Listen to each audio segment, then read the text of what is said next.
academy movement that started, that the Premier League encouraged every Premier League club to have an academy, and Southampton was one of the last to make the commitment because they weren't really sure.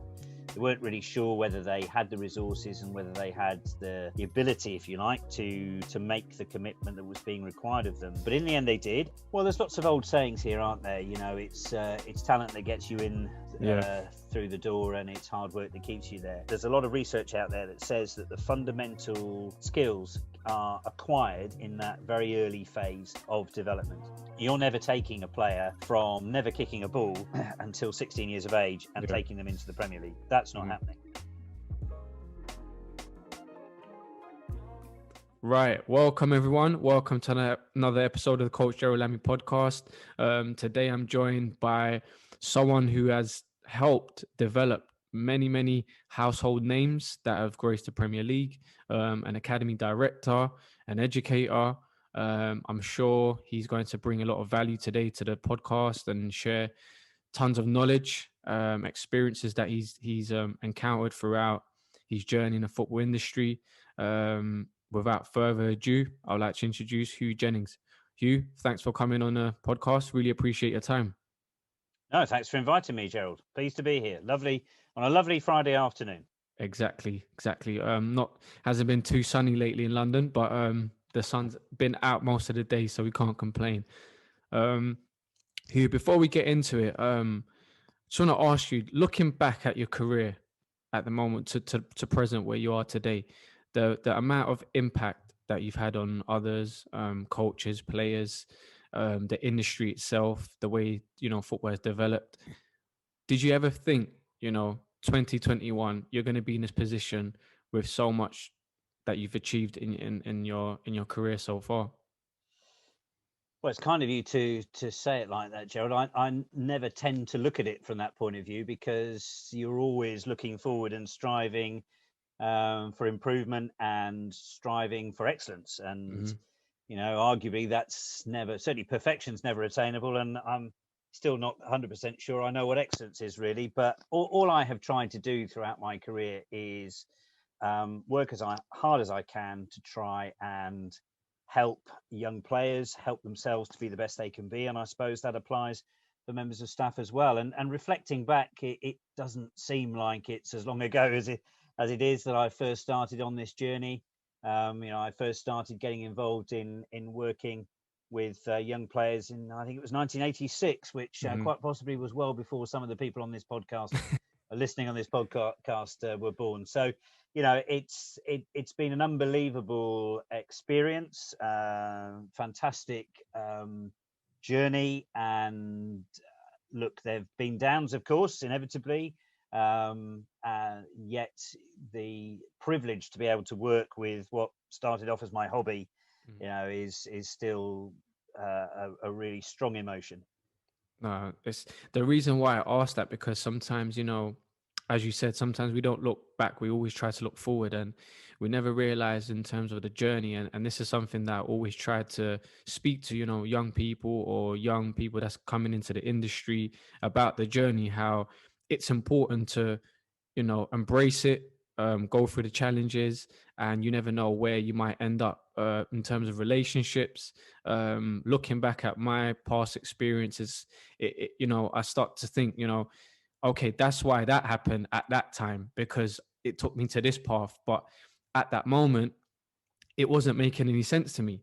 But as you get old and you reflect, you start to realize, okay, now I understand why that happened. Now I understand why that person came into my life. And in terms of the passion and, the journey into football, where did that all come from? What's your first memory of football? Yeah, so it comes from my father originally, I suppose. So he grew up as a boy in Pinner, in North London, and was evacuated in the war to the US. So spent quite a bit of his sort of formative education years in the US before he came back, and then joined the army, was enlisted right at the end of the war, and then stayed on to be commissioned as an officer. And he therefore instilled in me a lot of, I suppose, the values that I hold dear and the things that have driven me forward. And in the context of football, he was a lifelong Watford fan. Okay. and Watford being pretty close to Pinner. At that time when he was supporting them, they played in what was the Third Division South, would you believe? So Wow. the bottom league was split. So leagues 1 and 2 were then Mm-hmm. split, Third Division North and Third Division South. And amongst other things that were different was playing on Christmas Day. So that was that was I think my probably my mother would have wanted him out the house to go and to go and not get in the way on Christmas Day.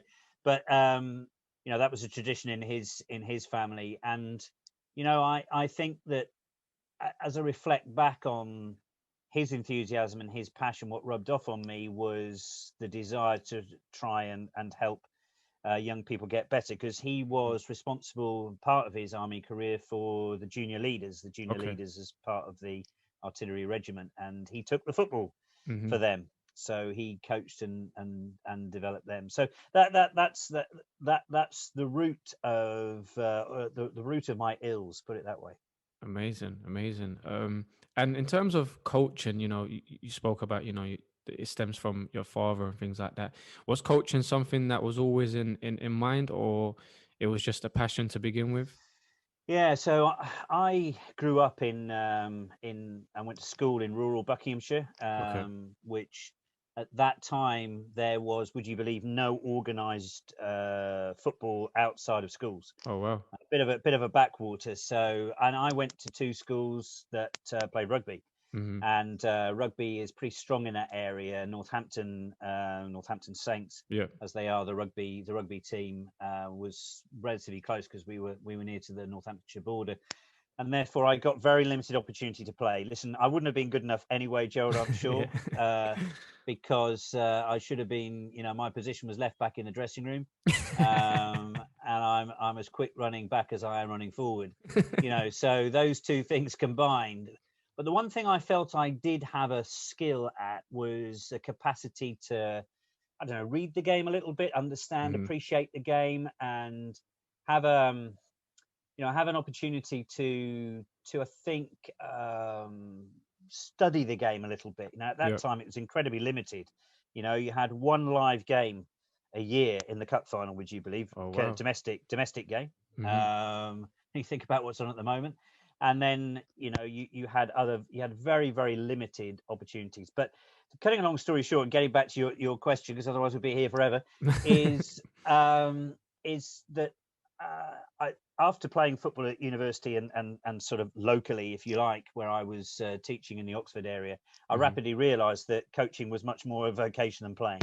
Mm-hmm. And I qualified as a teacher and started to teach in fairly sort of tough boys' school environment in Cowley and Oxford.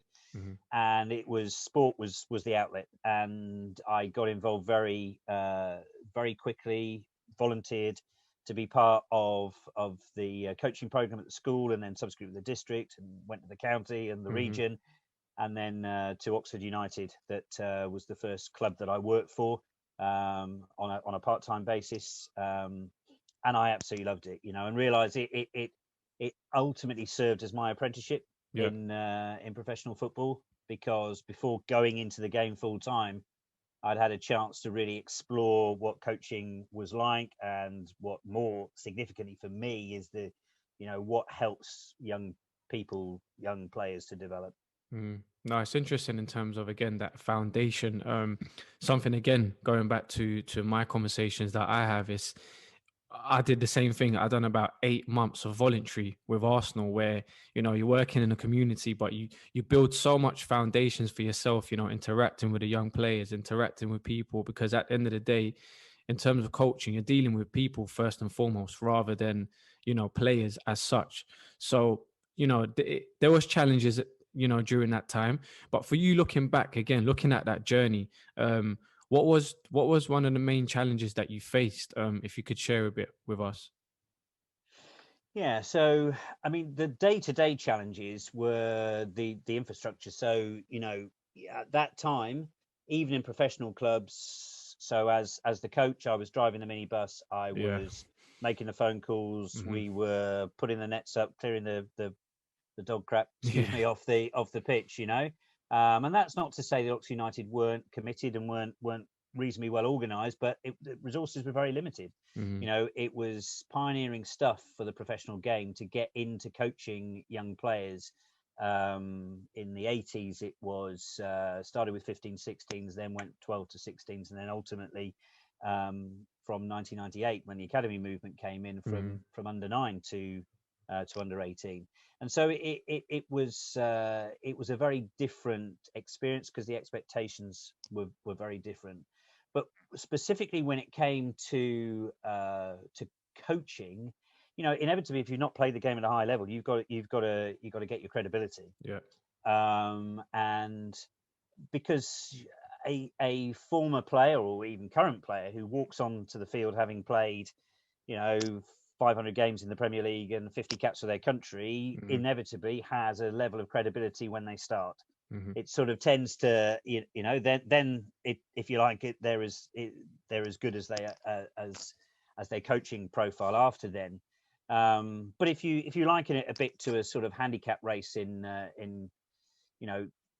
I was starting off with a long way back, if you like, from those people at the forefront, and I had no issue with that. And what I was open to was learning, experimenting, I think, quite a lot, and trying to always think about what worked for the young people, and not for it to be about me as the coach, but for them as the players. I made a huge amount of horrendous mistakes at that time, and I was very fortunate to be afforded the opportunity to make those mistakes, some of which I cringe when I reflect back. Did a lot of command style coaching in the early days, for example, and now I think not coaching really, or very rarely, that I actually probably am a better coach because I'm not coaching, but also know so much more about coaching and about the coaching, which is unquestionably become a science, even though it's a science and an art probably. So I think that maybe those were the things that I reflect on now. There's infrastructure pieces that were very different from where you are now, and served as a great apprenticeship, as I've alluded to, and also the specifics of credibility in the coaching environment. Oh, amazing. Let's move on to, again, you touched on developing players. You were part of the Southampton Academy in 2001, who since then have produced a number of talent. The list can go on: Gareth Bale, Theo Walcott, Chamberlain. Why do you think so much pool of talent has come out from that academy? Is there something specifically that Southampton did and you guys did at that time for these players to come out? Yeah, so I left teaching full time to go into academies that started in 1998 as Southampton's first head of education, and then graduated to the academy director role in 2001. And I think it's fair to say the academy movement that started, that the Premier League encouraged every Premier League club to have an academy, and Southampton was one of the last to make the commitment because they weren't really sure. They weren't really sure whether they had the resources and whether they had the ability, if you like, to make the commitment that was being required of them with the launch of the academy movement. But in the end, they did. And what I found when I arrived were good people, but probably a lack of organisation and a lack of real clarity of what the purpose was. Southampton had a really good reputation for developing players historically.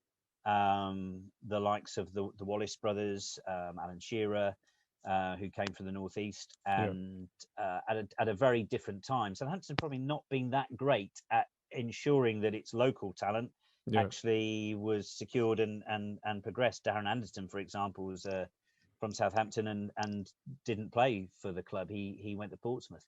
So one of the things I think in the early days that we noticed was we had to up the standard of recruits. And over time, and when we brought in Malcolm Elias, who I worked with previously at Oxford United and had gone to Swansea City at that time, and in my view is one of the most outstanding recruiters of talent in youth development. And we were really well supported by the executive chairman at the time, Rupert Lowe. He's copped a lot of criticism for things he did at Southampton. But one thing he did incredibly well, in my view, was really invest in the academy, not just in terms of resources, but actually the personal investment in believing that the model was one that he wanted to back. And so two things really, I think, came together for the success of Southampton. The first was the commitment that we had from board level down. Yeah. Second was the recruitment of the talent. And interestingly, I mean, a number of the local boys who did quite well. I mean, Wayne Bridge, first of all, who wasn't part of our era, if you like. We predated that, but he did really well as a boy from Winchester. And then Andrew Sermon, who has gone on to have a very good career, currently playing at Milton Keynes Dons. You know, and he was one of the local boys who I think might have fallen by the wayside had he not had a good standard of player around him. And that's incrementally what we did. And we weren't afraid to go and buy talent, I suppose. It would be referred to now, but I think we'd like to say attract talent. Come to be part of our program. We made a few statement signings. Leon Best, Dexter Blackstock, David McGoldrick. All those guys were a different profile from what Southampton had. And we, if you like, built from the front and said, right, we think these guys have got a lot of potential to have good careers, but they weren't only good players, they were good personalities, big personalities. You know, Leon and Dexter in particular, they're big personalities. They fill a room when they come into it, you know, and they just gave such momentum to the work we were doing. And if you had said to me at that time, if you'd said to me 5 years later, you know, that look at the success that those alumni are going to have, you'd still be pinching yourself. But so many of those boys have gone on to have fantastic careers, and there's still a crop of players still playing at the club, like James Ward-Prowse, for example, you know, which is terrific to see. No, for sure. Speaking about personalities again, which we touched on a bit earlier on, where, you know, we're dealing with people here before players. When you recruit a player, what are the main attributes that you look at? Is it something that personality comes to forefront, or is it ability? What sort of things come into play first and foremost? Well, there's lots of old sayings here, aren't there? You know, it's talent that gets you in through the door, and it's hard work that keeps you there. I think that what we particularly wanted were players who had inner drive, a desire to succeed, and I think had a level of resilience that set them apart. And I could allude to that. You referenced Gareth, Theo Walcott, Adam Lallana. I can think in those three cases of lots of Alex Oxlade-Chamberlain. You know, there's four boys who've all had lots of challenges, mainly injury related, although not exclusively, in their careers. And without exception, they've shown that real resilience to fight back, if you like, bounce back. I don't think at the time, to be honest, we were talking about resilience. You know, we didn't have all those slogans plastered around the corridors saying this is what we needed. But I think between us, we worked very closely. That was Malcolm, myself, Steve Wigley. We had a great French coach called George Prost, who came to join us, and you know, he really helped the players to mature. And I think and other really good staff as well around them. I mean, the host parent of the Academy Lodge, which was a den of iniquity, Julia Upton, played a huge part in the development of the players and the staff who supported her. And I think what we built was a brand, I suppose, of young players who had real desire to go and succeed, and didn't see limitations. No, it's powerful. And then afterwards, Hugh, you moved to the Premier League with so much success with Southampton. What was the drive to go to the Premier League and work with them?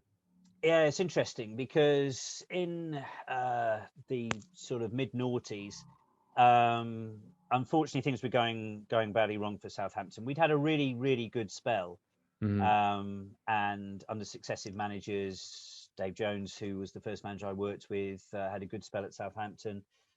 So too did Glenn Hoddle, Gordon Strachan. You know, those three managers in particular did really, really well.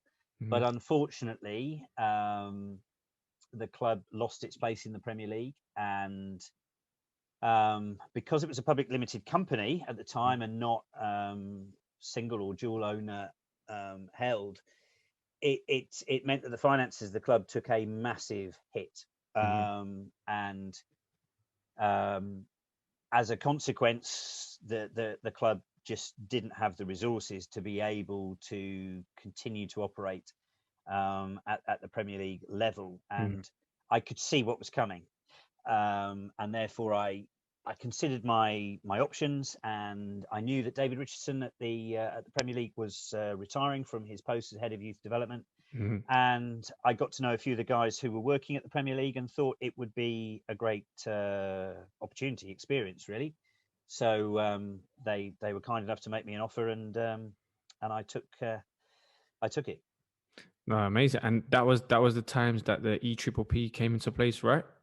Or was that No, we predated EPPP. What we did in the 3 seasons I was at the Premier League, we did a report called the Lewis Report, which became known in some respects as the forerunner for the for EPPP. One of the things it proposed was an independent audit company to manage the kite marking of academies, and that was something that's central to EPPP.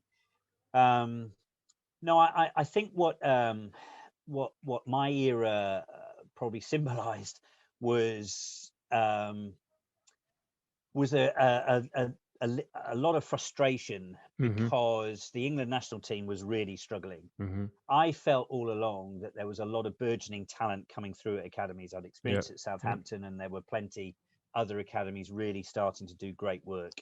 But unfortunately, the top end of the game was not working out, and Steve McLaren, the Wally with a Brolly incident, was during my era at the Premier League. And I went to the game, and I'd worked with Steve at Oxford. He was a youth coach at Oxford when I was there, and it was a grim moment. It was a grim moment for him. It was a grim moment for the national team. It was a grim moment for the game. And a lot of navel gazing took place after that time. And I think it galvanized not only my department and team to strive for a program, an improved program of excellence, but also when Jed Roddy came in after me, he certainly took that baton forward and produced EPPP, which has its critics, but I think lots of people in youth development would credit it with being a really big commitment to enabling youth to succeed. And do you feel we're starting to see the rewards of that, where we're seeing the likes of Mason Mount coming through, Tammy Abraham at Chelsea? Are we starting to see the rewards of these young players playing into the Premier League? And you can see the national team at the moment, it's full of youngsters, and England are blessed with so much attacking and players. What's your take on it? I do, absolutely. I mean, the likes of Phil Foden, who is he's round about 20-ish now, is he? He's from the group that won the under-17 World Cup. And obviously at Fulham we had the Stessignon twins that were part of that age bracket. And those kids would have been around about the time EPPP started. They'd have been 10-ish. And I think that their journey through the academy movement was one that they were supported by a really increased level of investment from the clubs. Clubs really got behind EPPP in a way that had never happened previously and invested a lot of resource. And it's to the club's credit, it's to the credit of the league for introducing the EPPP, and also other stakeholders in the game, because there was a lot of skepticism about the underachievement. And in reality, in my mind, this was definitely true at Southampton, if you got the backing from the top of the organisation, in this case the shareholders of the Premier League and leaders in EFL clubs, then you've got a good chance to succeed. And I'll tell you what's also interesting about this is that I often think about international owners and those who come in to take up clubs where, we're owned by Americans, and they they don't have a system similar Yeah. because of the amateur regulations in the US. And yet immediately they got the academy movement. They saw its value, and they've backed us fantastically since the moment they came in. That's amazing to hear. And speaking about players' developments and things like that as well, we hear many stories of players that were at this academy, at that academy, and they'd never made it there, but now they're playing Premier League. Previously I read some reports on like players at Harvey Elliott, which was he was at Fulham before. In terms of like his body size and things like that, he was much more smaller than the rest of the boys, and you guys could have easily just let go of him. What's your take on, developing of players and, retaining players and giving them that chance and trust in the process compared to some other, players that have been released? Okay, well, I think one thing to say, I'll come on to Harvey in a moment, but one thing to say about later developers, and certainly a feature of the academy movement in my mind, is Mm-hmm. that some of the best work is done between the ages of 7 and 11. Listen, youngsters can't register with football clubs until they're in the under 9 Yeah. school year 3, but many attend pre-academies, and I understand the concern about early specialization, but there's a lot of research out there that says that the fundamental skills are acquired in that very early phase of development. And if you take a Jamie Vardy, for example, Mm-hmm. what people might not appreciate is he started his football journey, or certainly part of his football journey, was at Sheffield Wednesday Academy. Yeah. Yeah. And he went out of the game, and there's lots of different reasons for that, including some challenges in his personal life. Mm-hmm. But when he came back into the game through the non-league pyramid and then on to Fleetwood, he had already acquired those fundamental skills that can take him to the top level. Mm-hmm. You're never taking a player from never kicking a ball until 16 years of age and Yeah. taking them into the Premier League. That's not Mm-hmm. happening. It's a while ago now, but Nick Faldo never picked up a golf club until he was 16 years of age, and has ended up winning. I think he's still the most decorated English golfer in terms of major wins. In the context of football, as an generally regarded as an early specialization sport, if you haven't acquired those early ball mastery skills Yeah. at a pretty fundamental age, you're going to find it difficult thereafter. Now, back to a Harvey. So Harvey had been with us as part of the pre-academy, but he decided to go to QPR. We kept watching him, and then thought, yeah, you played against us on the Cottage actually, and he was fantastic in a small-sided game on the Cottage, and we approached QPR and said, look, we'd like him to come to us, and the family agreed. Size was never a factor, because Harvey's qualities were there for everyone to see. His movement, his ability to manipulate the ball, his good pace, all of those things were factors that immediately drew you to him. And I think historically, and I think back to the 80s, which were a bit grim, frankly, for youth development at that time. It was the biggest and the strongest that tended to get through the youth development program. We've moved on so far since that time, and it's great to see Harvey's qualities. I can talk about him now because we've had our tribunal case with Liverpool. Up until that point, I was having to be very quiet. No, he's doing really well at Blackburn. It's good to see. I'm always, for the young players. I'm sure you are as well. Just seeing them doing great things. But going to, you as an academy director, how do you build a sustainable team, an effective team that brings the best out of these young players? Yeah, great question. So I think the first thing you've got to do is you've got to put your trust and faith in people you employ, and you empower them to do their jobs and to deliver their qualities. I am a consensus orientated leader, I would like to think, and someone who believes in bringing together individuals and groups of people to support a common goal. And that way I think you hopefully try to get the best out of people, and I tend to have a motto that when we do well we succeed together, and when we fail it's my fault. Mm-hmm. And hopefully people feel supported. And look, sometimes you have to make tough decisions and you have to change and make changes, and I've never been afraid to do that if I thought it's the right thing. More often than not, I've tended to think it's the right thing for the individual concerned, the individual member of staff concerned. I worked in leadership in teaching, and one of the biggest frustrations I often found was that you'd have teachers who would walk into the classroom, which was a battleground on a daily basis, and think, why the hell do you want to do this? Yeah. You're qualified, you're educated, you've got skills, but this just may not be for you. Mm-hmm. And yet you was very little opportunity to actually make changes in that way. And so something I've really held dear is try to look at any changes you might make from the perspective of the individuals. Mm-hmm.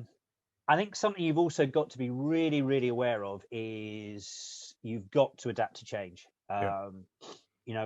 We've been experiencing an era of unbelievable change through COVID, of course. Yes. And it's presented opportunity, unquestionably. It's video calls. Who was doing video calls? Mm-hmm. I remember when we were building the stadium at St Mary's in Southampton. We were approached by a video conferencing company to say, can we insert a video conferencing suite? And No. the managing director said, Yeah. what do you want to do that for? Yeah. I mean, now you wouldn't want to do it either, but Exactly. actually at that time it was a technology that no one was really buying into, and yet now everyone appreciates its qualities. And I think that's just an example of the way in which we really want to move forward, because there's never a time for standing still, and you have to try and recognize that new people can come in and provide, or new ideas can certainly come in and provide you with strength and success. I worked with Clive Woodward at Southampton, the former rugby coach, for England's World Cup win, and something I picked up from him really is that he was never afraid to try things. 9 out of every 10 mad ideas he had, didn't get anywhere, but the 10th one did. Yeah. And if the 10th one made the difference, then sure, that was a good thing to go for. Oh, amazing. You spoke a little bit about success. What's success to you, Hugh? What does that mean to you? Well, we're of course, like any other professional football club academy, we're focused on players for our own first team. It's a relatively fallow period for us at the moment, and this happens from time to time, but we are working as hard as we can to identify, recruit, develop, and retain the best talent, because retention is now a big feature of the work we do. But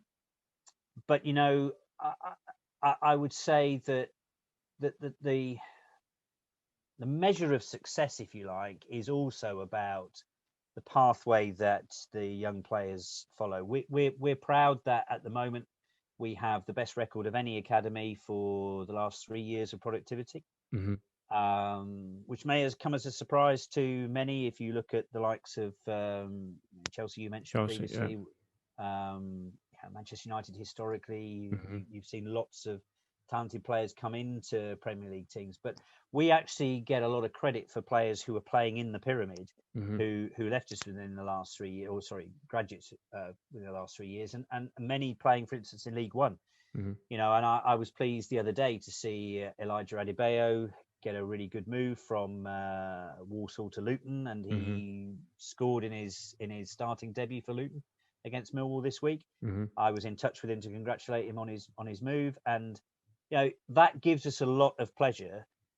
Okay, we're disappointed that Elijah is not playing for Fulham's first team at the moment, but it's part of the game, and you need lots of those players to help your diamond, if you like, come through and reach the pinnacle. Nice, interesting. So I want to ask you a past and future question. What is the best lesson that you've learned in the last 6 months? Whoa. Yeah. So one of the things I've not been good at historically is I've not been good at reflective practice, Okay, that's as I think interesting. as I think it's officially called. Yeah. I'd like to think I spend a lot of time reflecting. Mm-hmm. One of the things I live about 40 minutes away from our training ground in Mm-hmm. New Malden. Obviously, at these times been working predominantly from home, but that 40 minutes traditionally in the morning and in the evening is okay. Sometimes I'm on the phone or whatever it might Yeah. be but you're thinking a lot about and reflecting on the day you've had, the period you're in, and almost like the era you're in. Mm-hmm. So and that way you hope to formulate your ideas for the future. That's something that's really important. But now with some great support from a couple of mentors, I'm starting now to record these reflections. I'm Mm-hmm. starting to be much more proactive about understanding the value of the reflections. Mm-hmm. I think historically, I wouldn't have invested in those as being important to me. I'd have invested in them as being important to others. Mm-hmm. And if I can actually improve myself because I've reflected properly, then that hopefully can help others. What's interesting to hear about that is you mentioned the word mentor. Mm. When someone would probably look in terms of your credibility and your credentials, what you've achieved, some people might not put that in terms of you asking for mentors or looking up to mentors because there's so much things that you've done, and it just shows the type of character that you are and you're willing to learn even more than what you already have. How important is having that mentor for you? Oh, critical. And I've been really lucky throughout my career to I can reflect on different mentors, not all of whom were sort of formally my mentor, but Mm, different mentors who I know helped me massively, probably a lot more than they realized. And I maybe haven't thanked them enough, not all of whom are sadly with us. But, mm, in the context of my current work, um, the two mentors I have, one from sport and one from psychology, they really have enabled me to think differently and to probably work differently. mhm, Um, because go back to something I said previously, that investment in yourself is really critical, and I'd mhm, never valued it previously. Um, and I think what I'd say also, because I do some mentoring myself, mhm. I've worked for a charity. Shout out to Ivy House, which is a Yeah. really good charity Okay. that mentors young leaders, and they I joined them and did some mentoring of some really talented young people coming through their respective businesses, and I really enjoyed it. And then I did a mentoring qualification, Mhm. and now I think mentoring is almost like it's a cycle. Yeah. Someone mentors you, you mentor someone else, Yeah. and they almost feed that back in, and you develop the whole thing as you go further forward. And you know, I wish I'd probably structured this 20 years ago in a similar way, because I think it would have had a real benefit. No, for sure. And something again in terms of that I wanted to kind of get your opinion on, excuse me, is the youth players that are coming through the system at the moment as well. They come from not majority, but some kids do come from a background similar to myself. I grew up in Hackney. There's a lot of challenges that come with that as well. How important is it to have coaches that understand these kids in terms of what they've gone through and their language of understanding things as well? Oh, absolutely massive. And look,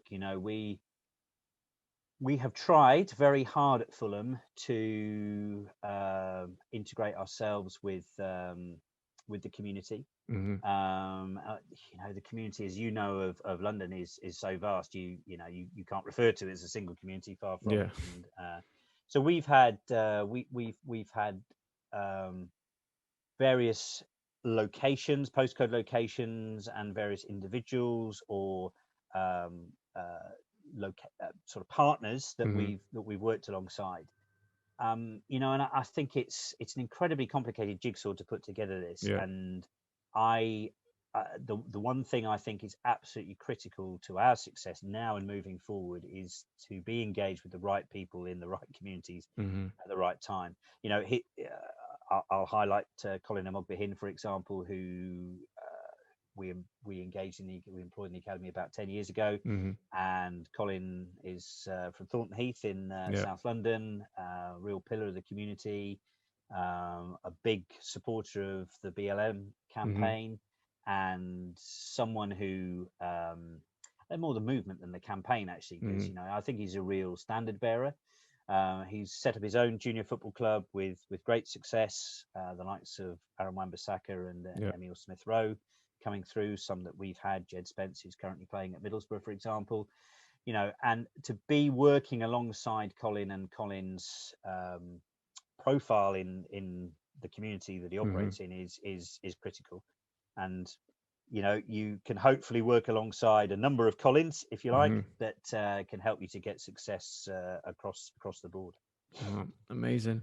Right. Last few for you, Hugh. What does Huw Jennings look like in the next 5 years? Where do you see yourself? Older, grayer, less hair. You could dye that. You could go to the Boots chemist and dye it. Could do, and whiten my teeth and all that stuff. I think I would quite rightly be shouted out of court. So what Huw Jennings looks like in the next 5 years is, and hopefully not fatter, is someone who hopefully still has the same level of enthusiasm that I have now and believe I've always had. I know that there's a shelf life for the work I do, and I've been incredibly privileged to work as long as I have in this role and others in youth development. It's been, as I said earlier, a massive privilege. But I'm also not someone who I'm hopefully don't have rose-coloured spectacles about myself, and also more importantly, I'm not someone to look back. You know, I want to look forward, and I don't have memorabilia in the house to speak of, and you know, that's because I want to move forward to whatever is next. And there'll come a time when I shall move away from club football for all my rivals. It's not now. Well, it's not unless someone else takes that decision, which of course could happen. But retaining enthusiasm. You know, if I just indulge this for a moment, Gerald, you know, there are some big challenges out there at the moment, and of course the pandemic has heightened those. But you know, the real challenge that our inner city communities have for literally just being able to support themselves and you know, when it comes to the context of young footballers, to be able to actually get in a position where young players, girls and boys, can progress and thrive. You know, that is something I want to be a part of trying to work forward on. That's an example of where I feel now is the time to continue to show as much enthusiasm as possible to help move youth development forward at Fulham and move youth development forward in general. Amazing. And how again, Hugh, sorry to keep asking this question as well, because you've been doing it for so many years. How do you stay motivated to continue? Yeah.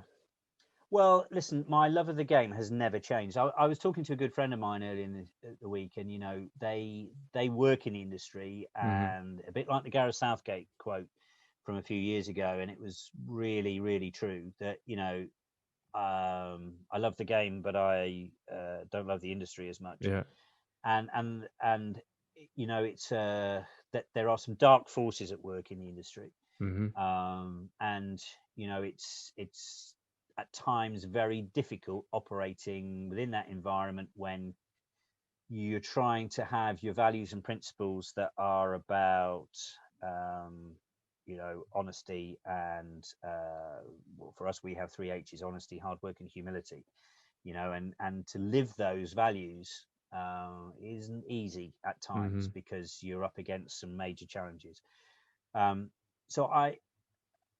you know, I love the game, and interestingly, one reflection on this: the longer I actually get into my dotage, so to speak, the more I'm drawn towards watching younger players. Mm-hmm. You know, I really like watching the foundation phase, because there's a freedom, there's a real, you know, an expressionism of you know, an open expressionism amongst the players, and we got some magnificent coaches in that area, by the way, who just are so skilled at helping those youngsters be able to develop themselves. And listen, for sure, I love watching our first team do well.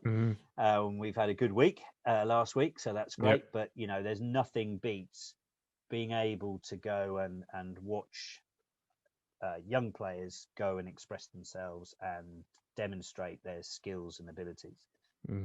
No, I can emphasize definitely. Likewise, that's something that always keeps me going. Is just the art of football, and seeing young players just develop brings so much satisfaction, not just in footballing skills, but seeing them grow as human beings. It's very, very rewarding. Last little bit, Hugh. It's a quick fire round question. Oh no, crikey! Here we go. I haven't been warned of this, so I'm going to make a fool of myself as usual. Nah, you'll be all right. You'll be all right. Favorite moment in football? You see, I should be all right with that, shouldn't I? Favorite moment in football: Theo Walcott's debut for Southampton. Wow. Okay. Well, you might have answered this, or maybe not. Favorite player that you've worked with? Ooh.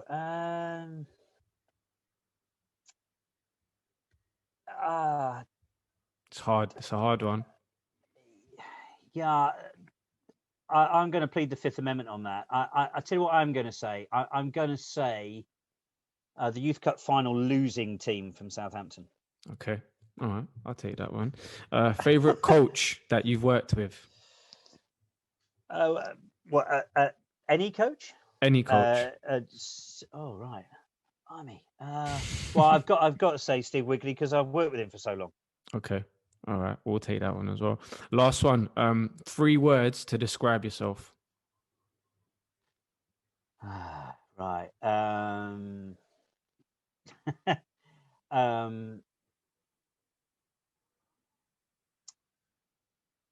Hardworking, caring,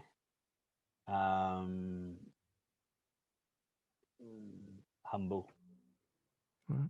We'll take that as well. I hope that's for others to decide on the humble bit. I'm sure. You know, again, the great work that you've been doing. I'm sure people can vouch for those 3 words that you've described yourself. Oh dear. You said it'd be easy. No, Hugh, honestly, really appreciate your time. Thank you. We could have gone on for hours. Again, whoever's been listening, I'm sure it's brought value to them. Thank you for sharing some insights, a bit of the knowledge that you've gained throughout the years. Anyone that's been listening, make sure to like, comment, subscribe, share it with others if it's brought value to you. Hugh, I want to wish you all the best in the future. And yeah, hopefully we'll catch up soon. Thanks, Gerald. Really enjoyed it.